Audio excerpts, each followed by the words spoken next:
பல லட்ச ஜனங்களுடைய வார்த்தை வாயிலே வர்றது ஓம் நம சிவாய மட்டும்தான் இல்லைங்களா. அன்னைக்கு அதாவது சித்ரா பௌர்ணமி நாள் அன்னைக்கு நைட்டில் எங்கள் மலை சுற்றுறதுன்றது ஒரு பெருமையான ஒரு விஷயம், ஒரு மகிழ்ச்சியான விஷயம் கூட. ஸோ அது ஈஸ்வனுடைய அருள் இருந்தால் மட்டும்தான் நாங்கள் வந்து அந்த கூட்டத்தில் வந்து இவ்வளோ ஜனங்களை மத்தியத்தில் நாங்களும் ஒருத்தராக வந்து சுற்ற முடியும். ஸோ அதர் சான்று தான் இந்த வீடியோ இருக்கிறது. ஸோ சித்ரா பௌர்ணமி கிரிவலம் எப்படி இருந்தது அப்படின்னு சொல்லிட்டு நாங்கள் பார்க்கலாம் இங்கே இந்த வீடியோவில். ஸோ ஃபாஸ்ட்டாக 2 நாள் முன்னாடி, அதாவது சித்ரா பௌர்ணமி 23ஆம் தேதி தான் இருந்தது, ஏப்ரல் 23ஆம் தேதி. ஆனால் நாங்கள் 2 நாள் முன்னாடியே சித்ரா பௌர்ணமி கொண்டாடிட்டோம். ஈஸ்வனுடைய அருள் கிடைத்தா கண்டிப்பாக கிடைக்கும், பக்தியோடு வந்தால் கண்டிப்பாக கிடைக்கும், சரி இல்லைங்களா. ஸோ இந்த வருஷம் சீக்கிரமாகவே வந்ததுனால நம்மளுக்கு கூட்டம் கம்மி. எங்களுக்கு நாங்கள் சுற்றும்போது கூட்டம் கம்மி, நீங்கள் பார்த்த அந்த கூட்டத்தில் நாங்கள் இல்லை. இங்கே வந்து எல்லா கோவில்கள், அதாவது ஜோதிர்லிங்கங்கள் என்னென்ன கோவில் இருக்கிறது எல்லா லிங்கங்களையும் நாங்கள் லிங்கத்துடைய கோவில்களை தரிசனம் பண்ணோம். ரொம்ப சுலபமாக இருந்தது. அதில் எல்லா ஆசிரமத்துக்கும் நாங்கள் போயிட்டு தரிசனம் பண்ணியிருக்கோம். அப்புறமா அடி அண்ணாமலையார் எல்லா கோவில்களும் நாங்கள் வந்து இந்த தடவை ரொம்பவே நல்லாவே விசிட் பண்ணியிருக்கோம். வெடிகாலம் 4 மணிக்கு நாங்கள் ஸ்டார்ட் பண்ண ஒரு நம்மளுடைய ஜேர்னி ரொம்ப அற்புதமாக இருந்தது, ரொம்பவே மகிழ்ச்சியாக இருந்தது. ஸோ வாங்க பார்க்கலாம்.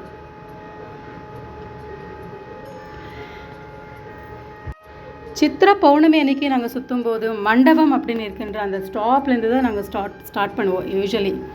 யூஸ்வலி யாரெல்லாம் பஸ்ஸில் வருவாங்க, நாங்கள் எல்லாமே பஸ்ஸில் தான் வந்திருந்தோம் இப்போ லாஸ்ட் இயர் வரைக்கும்.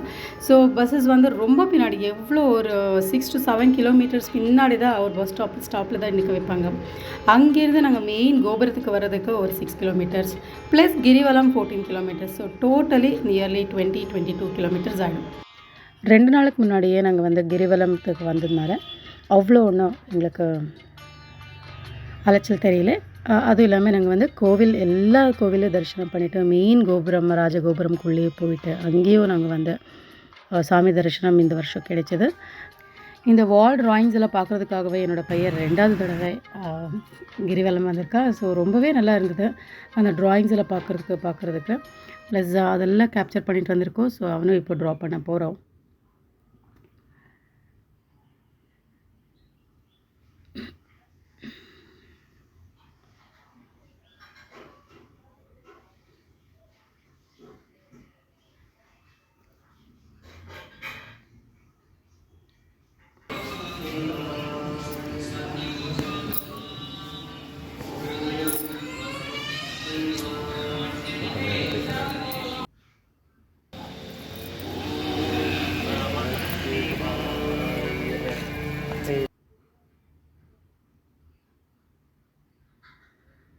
நீங்கள் வெடிகாலம் வந்தீங்கன்னா உங்களுக்கு மான் அப்புறமா மயில் எல்லாமே உங்களுக்கு தரிசனம் கொடுக்கும். ஸோ நீங்களும் அங்கே அவங்களெல்லாம் பார்க்கலாம். நீங்கள் பாருங்கள்.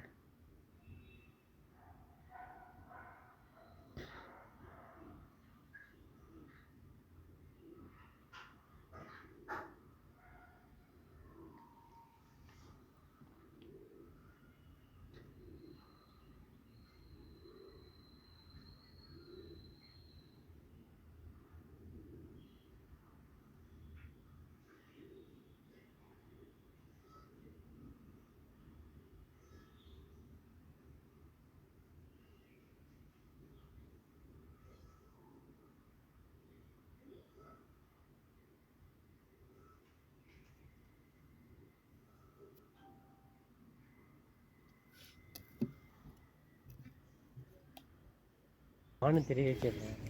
இந்த மானுக்கு இந்த மான் போடுறேன். போடு போடு போடு.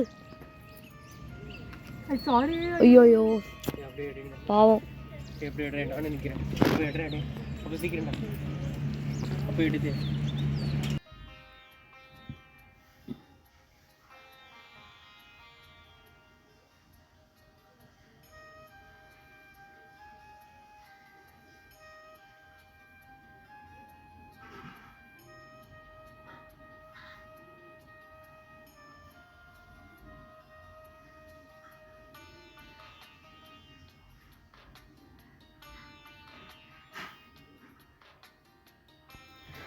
மலை சுற்றும்போது எப்போவே எங்களுக்கு கஷ்டமாக இருக்கிற ஒரு விஷயம் அப்படின்னா சித்தர்கள் மாதிரி ஒரு காவி துணி போட்டுட்டு நிறைய பேர் கையேங்கி காசுக்கு காசு கேட்குறாங்க. அது ரொம்பவே கஷ்டமாக இருக்கும்.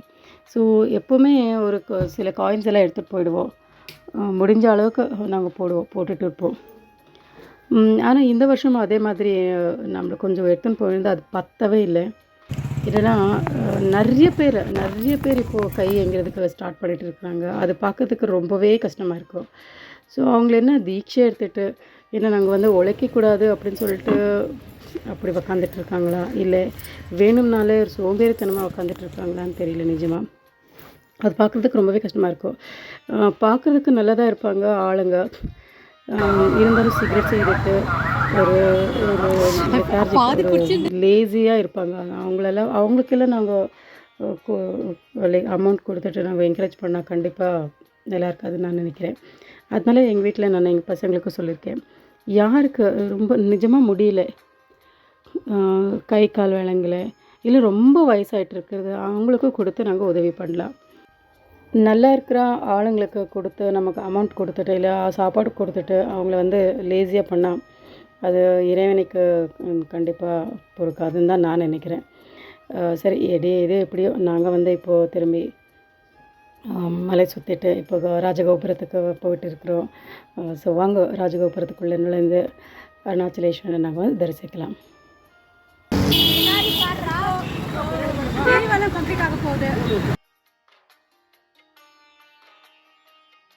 மூல சன்னதிக்கு போகிறதுக்கு ரெண்டு விதமாக வழி இருக்கிறது. ஒன்று ஃப்ரீ தர்ஷன், இன்னொன்று வந்து 50 ருபீஸ் கொடுத்து போகிற ஒரு தர்ஷனம். ரெண்டுக்குமே எதுவும் டிஃப்ரென்ஸ் இல்லைன்னு எனக்கு தோணுது. ரெண்டுக்குமே வெயிட் பண்ணோம். ஸோ அதனால நாங்கள் ரொம்ப நிறைய நேரம் வெயிட் பண்ணிகிட்டே போகலாமே அப்படின்னு சொல்லிட்டு அந்த க்யூவில் நின்று உள்ளே போயிட்டு இருக்கிறோம். நல்லா இருக்கிறது.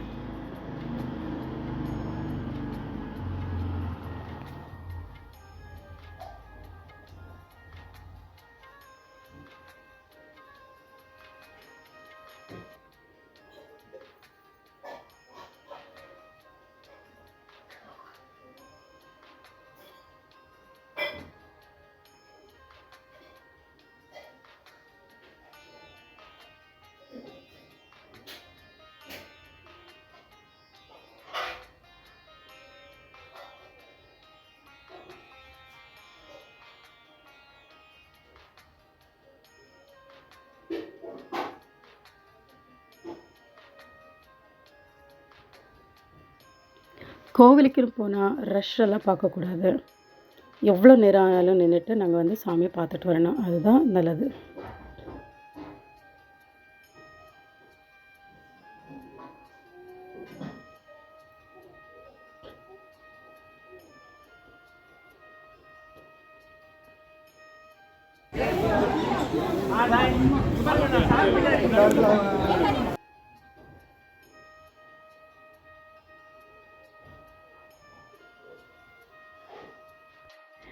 நம்பிக்கை அப்புறமா பக்தியோடு மட்டும்தான் கோவிலுக்கு வரணும். வேறு எதுக்காகவோ வரக்கூடாது. கண்டிப்பாக ஈசனுடைய அருள் எல்லாருக்கும் கிடைக்கட்டும். இது இந்த வருஷத்துடைய எங்களுடைய திருவண்ணாமலை ட்ரிப் முடிஞ்சது. ஸோ அடுத்த வருஷம் இதே மாதிரி ஒரு ட்ரிப் பண்ணுறோம். அதுக்கு முன்னாடி பண்ணாலும் உங்களுக்கு அந்த வீடியோ உங்களுக்காக அப்டேட் பண்ண போகிறேன். சரி, அப்படின்னா நெக்ஸ்ட் வீடியோவில் நாங்கள் வந்து சந்திக்கலாம். அது வரைக்கும் உங்களிடமிருந்து விடை பெறுவது உங்கள் ராஜேஸ்வரி வாவ் கலாட்டா சார்பில் ஓம் நம சிவாயா.